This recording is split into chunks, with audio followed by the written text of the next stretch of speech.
Hey, it's April 8th, and we find ourselves in 1 Samuel chapters 1 through 3. Let's dive right in. The book opens with the birth of the prophet Samuel. In verses 1 through 7, we hear about his father, a man named Elkanah, who had two wives, Hannah and Peninnah. That's a problem. Why is it a problem?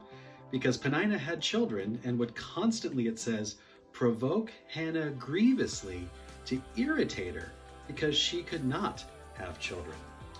Elkanah tries to comfort her, saying in verse 8, "Am I not more to you than 10 sons?" Well, in a culture that constantly told a woman that she was worthless if she could not have children, no, Elkanah, you're not enough for Hannah. So in verses 9 through 28, Hannah makes an if-then vow to God. She asks God, if you will give me a son, then I will give him to you all the days of his life, and no razor shall cut his head. Like Samson, Samuel would be a Nazirite for all of his life. And in due time, the text tells us, Hannah conceived and bore a son.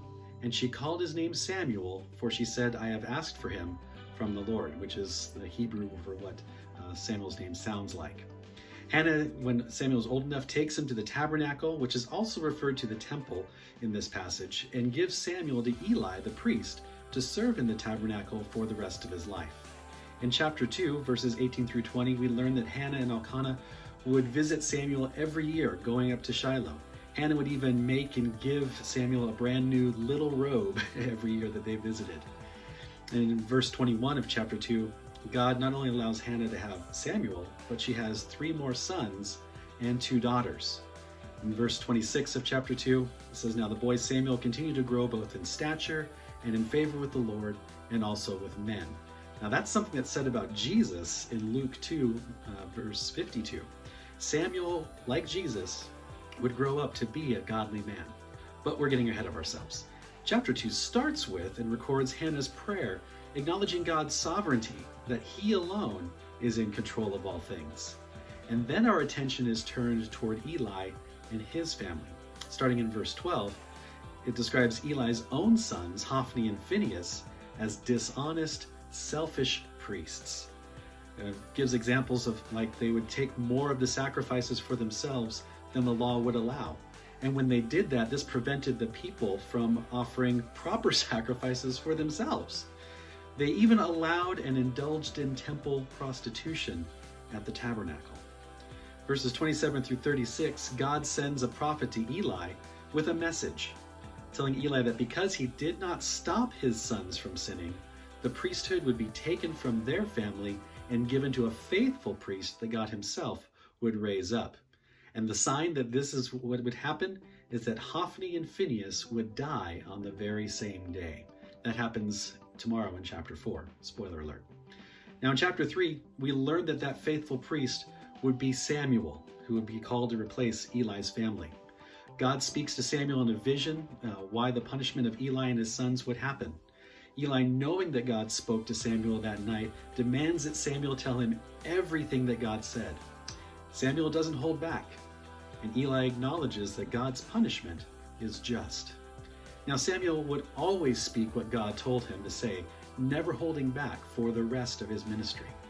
Verse 19 of chapter 3 says, "And Samuel grew, and the Lord was with him, and let none of his words fall to the ground. And all Israel from Dan to Beersheba," there's that phrase again, all of Israel, "knew that Samuel was established as a prophet of the Lord. And the Lord appeared again at Shiloh, for the Lord revealed himself to Samuel at Shiloh by the word of the Lord." So what can we take away from today's passage? God hears the prayers of those who trust in him. Hannah's prayer of distress was answered, and she was faithful to follow through on her end of the promise as well. We also see that God punishes disobedience. Even though Eli himself was a faithful high priest, the priesthood would be taken from his family because he didn't hold his own sons accountable for their sin. People become like the people that they follow, and God didn't want his people to become like Hophni and Phinehas. Do you follow leaders who clearly follow God in all areas of their life?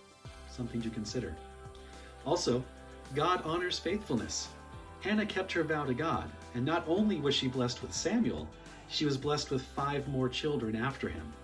And Samuel, who spoke God's truth no matter what, was chosen to be the next and final judge of Israel. My prayer for us today is that we faithfully turn to God in prayer, knowing that He answers us according to His perfect plan. That we are faithful, like Hannah and Samuel, trusting God even when it's difficult, and speaking all of God's truth in love, holding nothing back, no matter what we think a person may say or respond. You know, it's our privilege to share God's truth in love, with gentleness and respect. We're not responsible for how others respond. We just need to be faithful. If you haven't already, please download our Through the Bible reading plan at HespericCommunityChurch.org/throughthebible. Thanks again for watching, and I hope to see you again soon.